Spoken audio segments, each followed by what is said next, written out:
January 12, 1943. Somewhere near the frozen rail yards of Murmansk. Before dawn, steam rises in thick white clouds as a train grinds to a halt under dim, blackout lamps. Snow crunches under heavy boots. Soviet soldiers gather in silence, their breath visible in the freezing air. Then the doors slide open. Inside, unfamiliar shapes. Rounded turrets. Tall silhouettes. Clean metal. Too clean.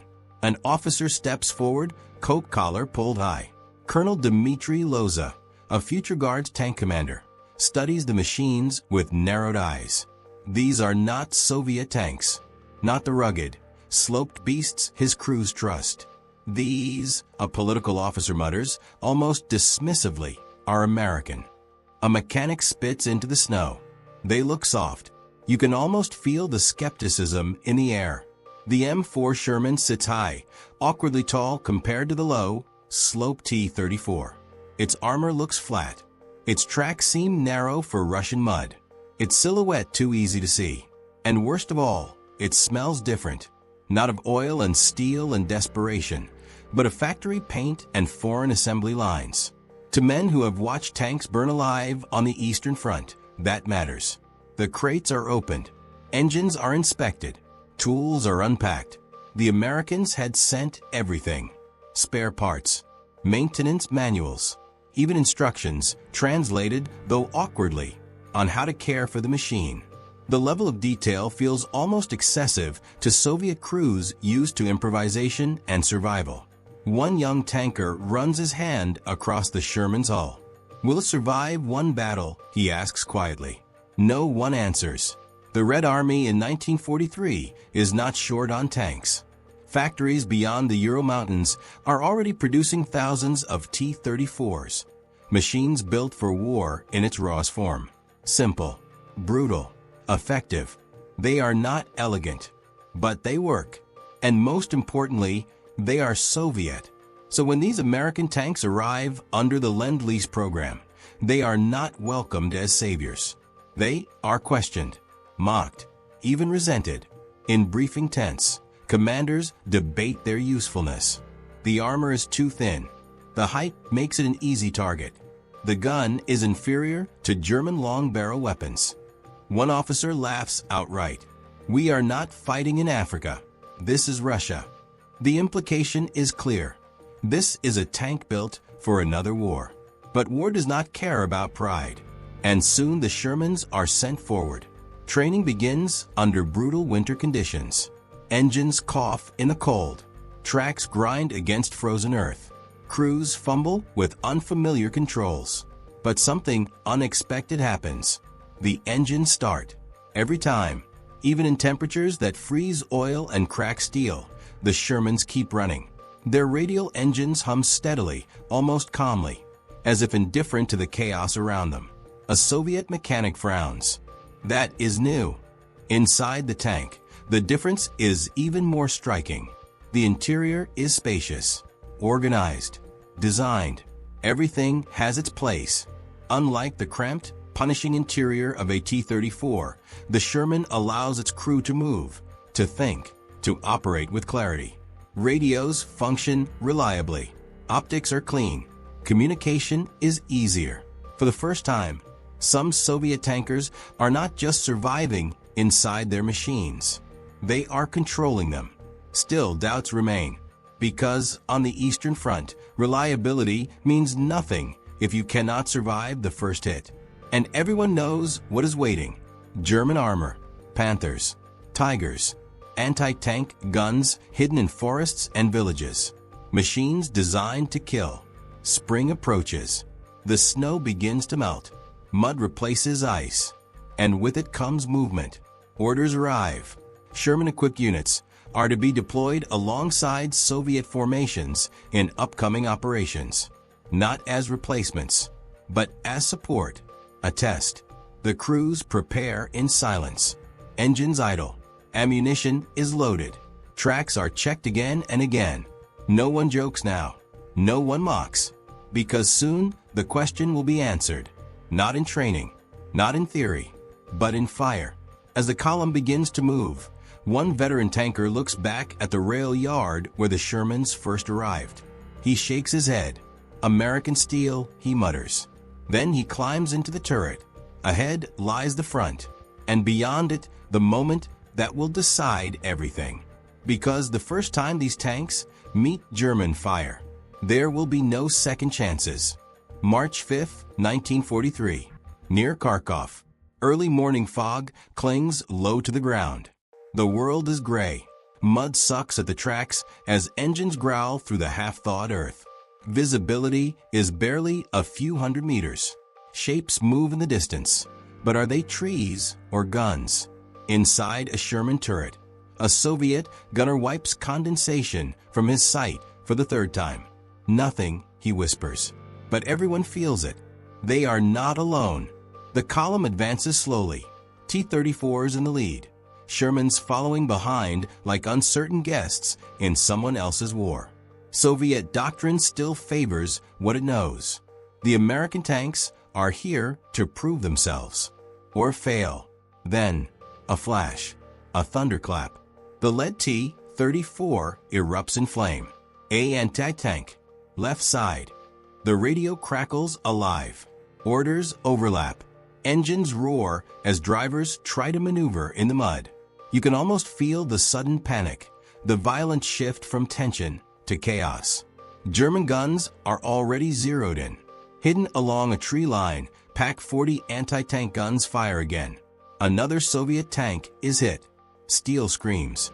Flames burst from the hull. The Shermans are next. Inside one of them, the commander freezes for half a second. This is it. Everything they said, everything they doubted, is about to be proven right or wrong in seconds. Driver forward. Gunner, tree line 11 o'clock. The turret swings. Faster than expected.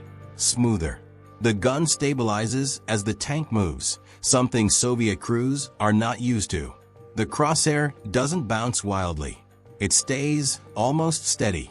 The gunner hesitates. Target acquired. Fire. The 75 millimeters gun roars. Recoil slams through the turret, but the sight barely shifts. The shell streaks across the fog and impact.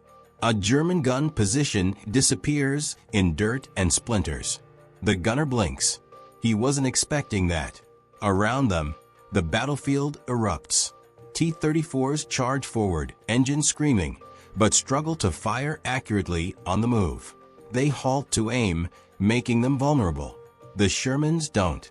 They keep moving, firing, adjusting, again and again. A second Sherman engages. Range 800. Fire. Another Pak-40 is hit before it can fire again. For a moment, just a moment, the balance shifts. But then the real threat arrives. A shape emerges through the fog. Low, angular, deadly. A Panzer IV, its long-barreled gun already turning. Tank. Front. The Sherman commander feels his chest tighten. This is different. Anti-tank guns are one thing. German armor is another. The Panzer fires first. The shell slams into a nearby T-34, tearing through its armor. The tank erupts, black smoke pouring into the gray sky. No hesitation. No mercy. Traverse. Traverse. The Sherman's turret spins. The stabilizer holds the gun steady even as the tank lurches forward through mud. The gunner lines up the shot. Too slow. The Panzer is reloading. Faster. I have it. Fire. The Sherman fires. The shell strikes the Panzer's side armor. A burst of flame. Then smoke. The German tank stops moving. Inside the Sherman, no one speaks. Not for a second. Then, hit confirmed. There's disbelief in the voice. Not triumph. Not yet. Just surprise. The battle continues for another hour. Smoke thickens. The fog burns away under fire and sunlight, revealing wrecks scattered across the field. Burned out hulls. Twisted metal. Silence where there was once movement. But something has changed. The Shermans are still moving. Engines running. Turrets scanning. They are not the strongest tanks on the field, but they are still there. After the fighting ends, Soviet crews climb out of their vehicles. They walk past destroyed T-34s, past shattered German guns, and then they stop, looking at the Shermans. Still intact, still operational. A mechanic taps the side of one tank. "Engine still good?" he asks. The driver nods. "Like a tractor. Reliable, steady, unstoppable." Colonel Dmitry Loza arrives on the field hours later. He surveys the wreckage in silence.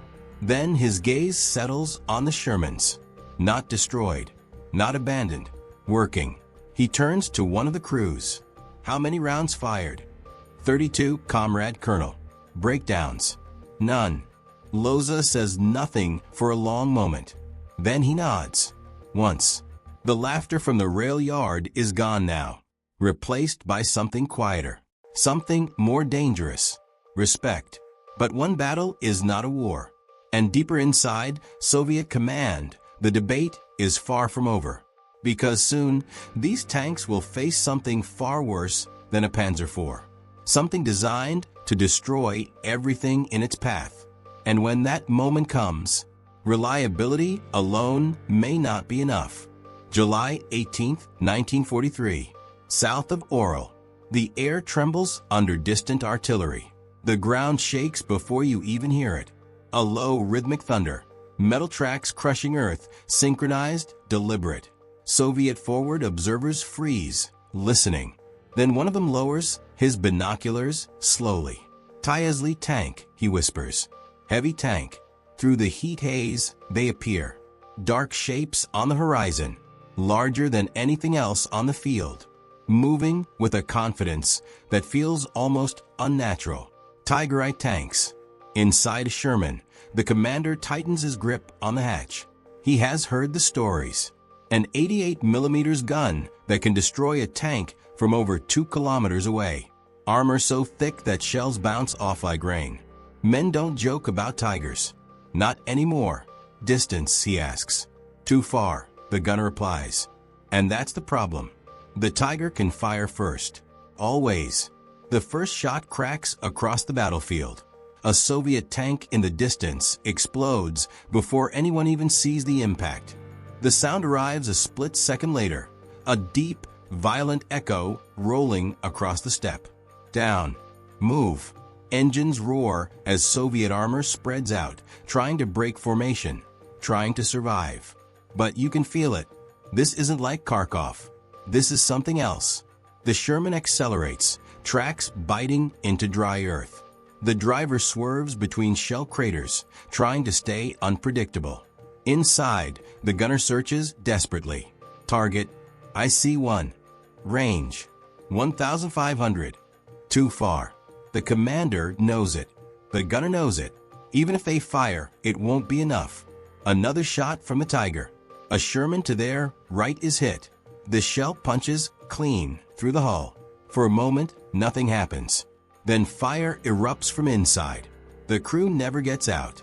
Silence fills the turret. Just for a second. Then the commander leans forward. Close the distance. It sounds insane. Charging a Tiger is not a tactic. It's a gamble. But staying still is death. The Sherman pushes forward. Around them, T-34s maneuver aggressively, trying to flank. Some fire on the move, their shells bouncing harmlessly off the Tiger's frontal armor. Others burn. 800 meters. "Still not enough," the gunner says. "Keep going." The Tiger turns. Slowly, its massive turret grinding toward them. You can almost feel the weight of it, the inevitability. Left. Smoke. The driver veers sharply as another Sherman fires smoke rounds, creating a drifting white curtain across the battlefield. For a moment, just a moment, the Tiger loses sight. 600 meters. Now the gun matters. Now the fight becomes real. Gunner, track it. The Sherman halts just long enough. Fire. The shell slams into the Tiger's track assembly. Metal shatters.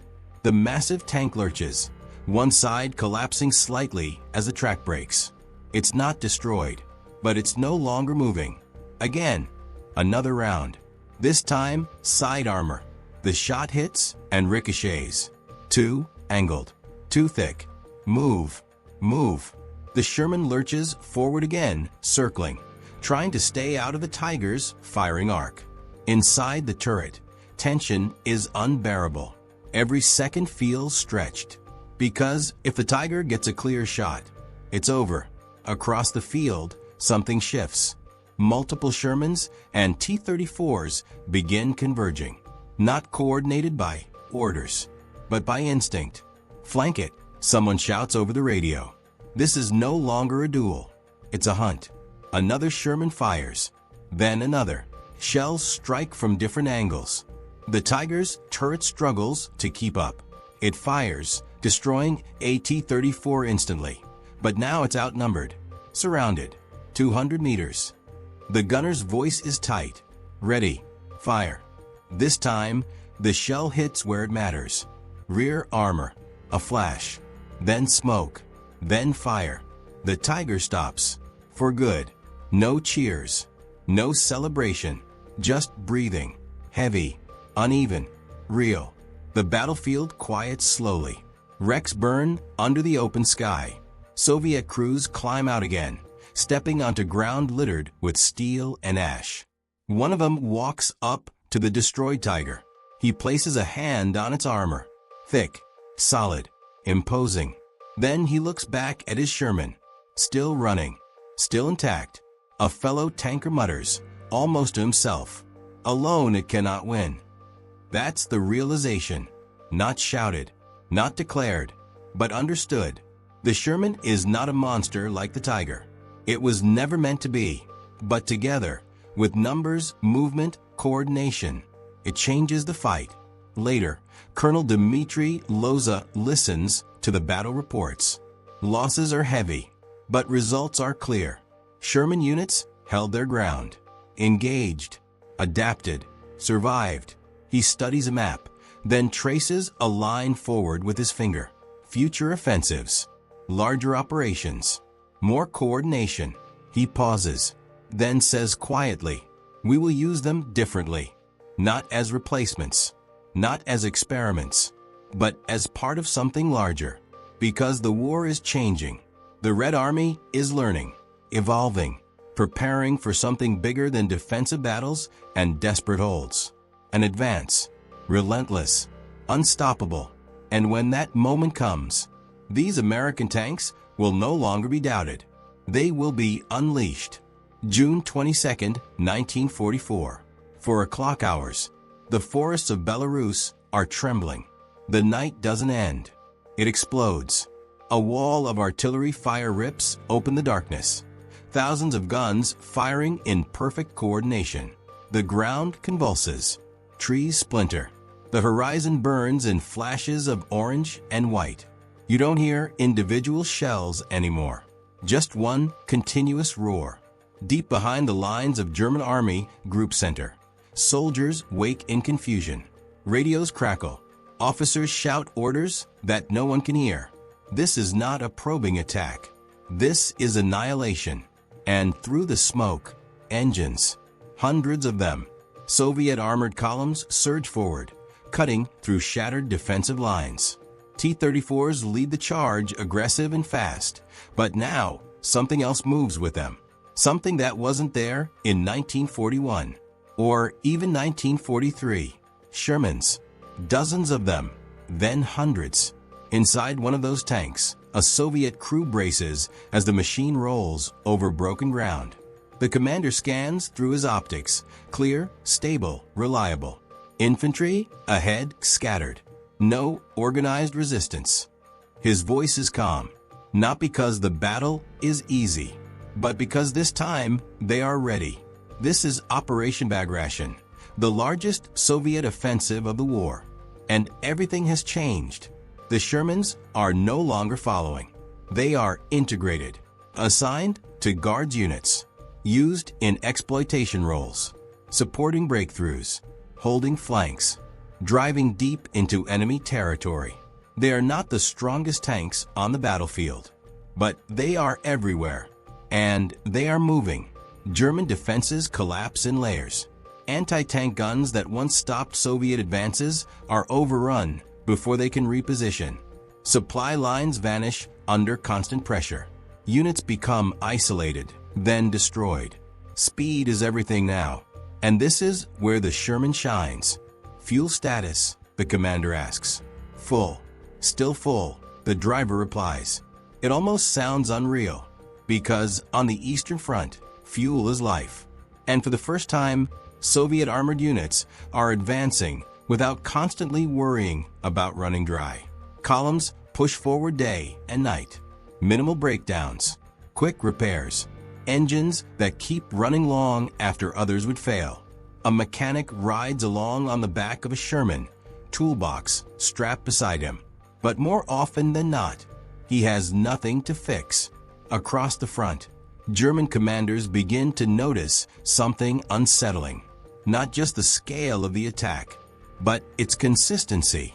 Enemy armor advancing rapidly, no significant delays. Units report repeated engagements with American tanks. They do not stop. They do not stop. In previous years, Soviet offensives would stall. Machines would break down. Momentum would fade. But now, the advance continues. Relentless. A German officer, exhausted and covered in dust, watches through binoculars as another wave of Soviet armor crosses open ground. Among the T-34s, he sees them. Taller silhouettes, rounded turrets, Shermans. He lowers the binoculars slowly. Where are they getting so many of these? He murmurs. But the question doesn't matter, because the answer is already on the battlefield. Inside Soviet command, the shift is undeniable. Reports from units equipped with Shermans are consistent. High operational readiness, fewer mechanical losses, greater endurance during long advances. Colonel Dmitry Loza reviews the data in silence. Then he looks up. These machines, he says quietly, they allow us to keep moving. And movement is victory. Days turn into weeks. Entire German divisions disappear. Encircled, cut off, destroyed. Roads are filled with abandoned equipment, burned out vehicles, columns that never made it out.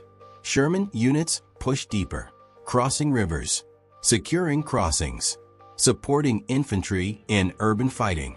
Their guns may not dominate at long range like a tiger's, but in the chaos of close combat, they are more than enough.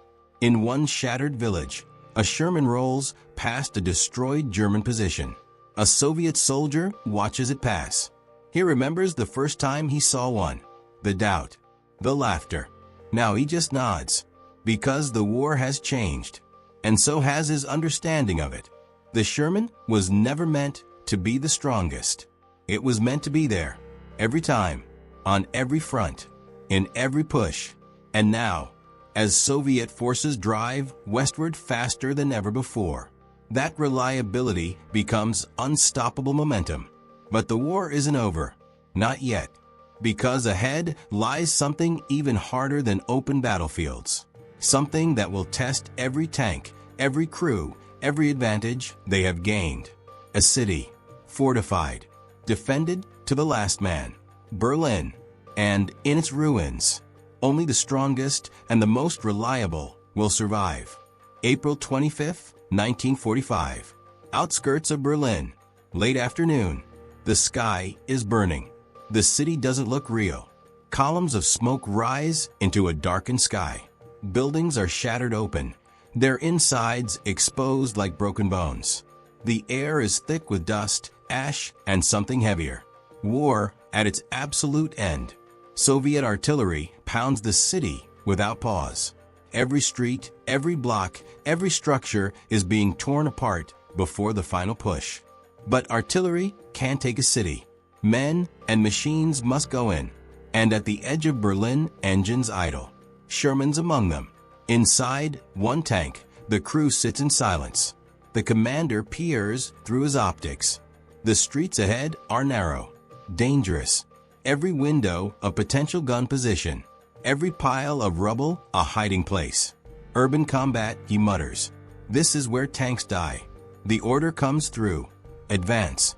The column moves. Slowly, carefully. AT-34 rolls ahead, turning into a street lined with ruined buildings. For a moment, nothing happens. Then, a flash from a second-story window. A rocket streaks across the street. Impact. The T-34 erupts in flames. Panzerfaust. The word cuts through the radio like a knife. Close-range anti-tank weapons. Cheap, simple, deadly. Perfect for a city like this. Stay moving, the Sherman commander shouts. Infantry, stay close. Soviet infantry spreads out along the sides, hugging walls, scanning windows. They move with the tanks now, not behind them. They've learned. The Sherman inches forward, its turret rotating constantly. Left, right, up. Always searching. Window, third floor. Fire. The 75mm gun blasts the building. The entire section collapses inward, dust pouring into the street. No hesitation, no second chances. The Sherman's engine hums steadily beneath it all. Calm, reliable. Even here, they turn another corner. A narrow street. Rubble everywhere. Too tight. Too quiet. Stop. For a second, nothing moves. Then the commander sees it. A shadow. A figure darting between ruins. Infantry front. The machine gun opens fire, bullets tearing into the debris. The figure disappears. But the danger doesn't. Because in a city like this, enemies don't attack in waves. They appear, strike, disappear. The Sherman moves again. Tracks grinding over broken brick and twisted metal. A sudden impact rocks the tank. Hit. The crew freezes. Where? Rear, no penetration. The commander exhales slowly. The armor held. Barely. Keep moving. Behind them, another Sherman is not as lucky. A Panzerfaust strikes its side. Fire erupts instantly. The crew scrambles out, some making it, some not. No one stops. They can't. Street by street, block by block, the advance continues. Shermans working with infantry, covering angles, destroying strong points, absorbing hits that would have destroyed more fragile machines. Inside the tank, the gunner speaks quietly. We would not have made it here in anything else.